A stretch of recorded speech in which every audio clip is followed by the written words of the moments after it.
All right, good evening, everybody. I'm Chief Meteorologist David Paul here at KHOU 11 News. You're in the Channel 11 Weather Center. And it has been the coldest day that we've had in an awfully long time. High temps today stayed in the 50s. I loved seeing everybody with the sweaters and jackets and the fall fashion out across Houston and Southeast Texas this afternoon. It was just gorgeous. And I know a lot of you don't like the cold weather, and you know, when it gets too cold for too long, I don't like it either. But after a long, hot summer, I absolutely loved today. I hope you're enjoying at least part of it as well. Or maybe you're like me, you're a big fan of fall weather and cool days. And we have certainly had a cool one. This is a look at the temperatures hour by hour over the last 20 hours. And we have been in the 50s for the last 20 hours. That is not only the definition of a fall day in Houston, that's more of a definition of a winter day in Houston. That's closer to January, midwinter-like high temps than here at the first part of November. So it's been a chilly day. I hope you've been a fan of it. In fact, take a look. So the high temp today at Bush Continental Airport was 57 degrees. That is almost, well, it's almost average. Our average low temperature is 56 degrees. So our high temp was close to our average low temp. That's an idea how cool it was. The normal high is 76, so almost 20 degrees cooler than the normal high temperature this time of the year.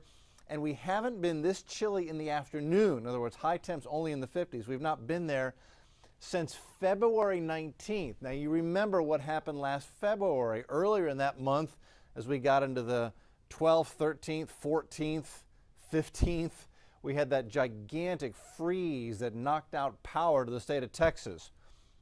So this temperature in the 50s as we went into the 19th, that was happening as we were finally beginning to crawl out of the icebox that was last February. So this has been an interesting day statistically.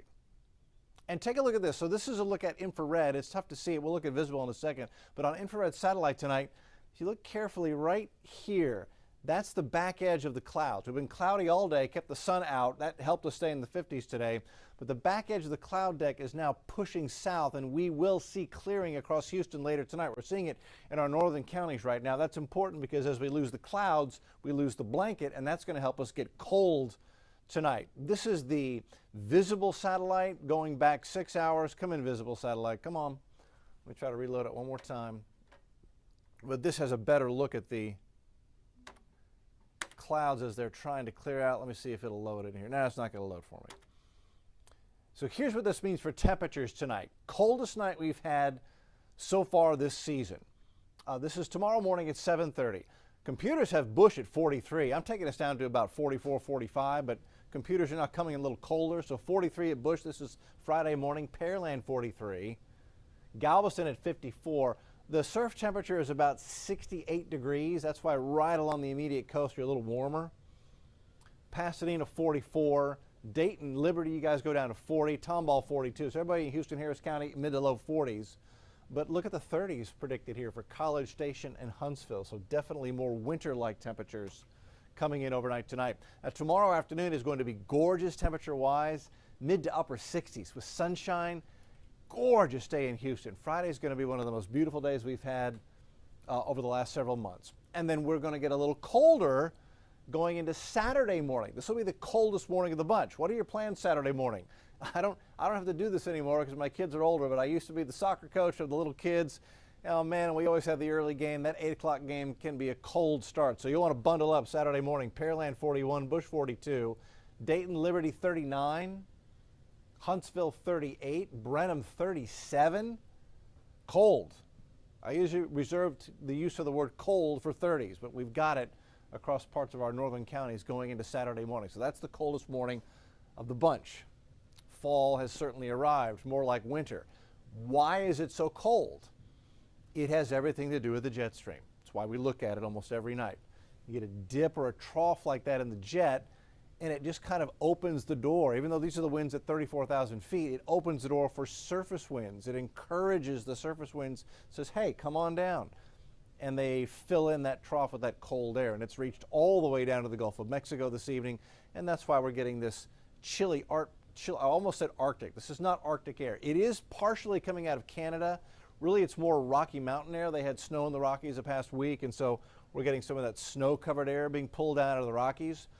If this were an Arctic outbreak like the one we had last February, the jet stream pattern at that point, instead of coming off the Pacific and dipping down, it was coming right over Siberia, the Arctic Circle, and then down the Rockies right into the middle part of the country. That would be the Arctic outbreak setup. We don't have that at the moment, but we definitely have the Rocky Mountain and quasi, a little bit of the air has come out of Canada and push south. So that's why we are so chilly.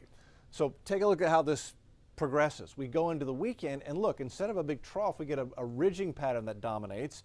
That will warm us. Now warm, it means low 70s Saturday and Sunday. Chilly mornings and a little bit warmer afternoons. That's all the warm up we're going to have. And we might see some temps that get near 80 in some spots early next week. But by the middle of next week, take a look. Our jet stream pattern, this is next Wednesday. You want another cold front? Get another dip in the jet. That'll send a cold front through here on Wednesday. But again, look at the pattern. This is coming off the Pacific, not coming across Siberia, Alaska, and down out of Canada. So it's not going to be an Arctic outbreak, but it is going to be cool Rocky Mountain and a little bit of Canadian air getting pulled south. So that'll be reinforcing chilly air next week around this time. And then that trough actually deepens. And take a look at the pattern. We go into next Friday, so this is 8 days out. And that's definitely going to pull, if this verifies, some air out of Canada down into the middle part of the country, down the mid-Mississippi Valley, and that bottoms out all the way down here in Houston. So the middle and latter part of next week should see another couple of cold fronts come in to keep this fall feeling going as we head through the middle part of November. That's where we stand right now. Cold morning on Friday and Saturday morning. Bundle up out there. Enjoy the beautiful sunshine with the cool weather we're going to have the next couple of days. And at 10 o'clock, we'll take a much closer look at that weekend forecast. Galveston's got the Lone Star Bike Festival, all the Rolling Thunder, all that chrome, all that two-wheeled fun down there in Galveston. Weather is looking interesting for that. We'll talk about the Galveston forecast, and we'll take a look into next week. Oh, and we'll talk about the allergy picture as the pollen may be going up with that north wind coming off the mainland U.S. So next live update on the TV side on KHOU 11 News at 10 o'clock, along with all the headlines of the day. We'll see you then for our next live update.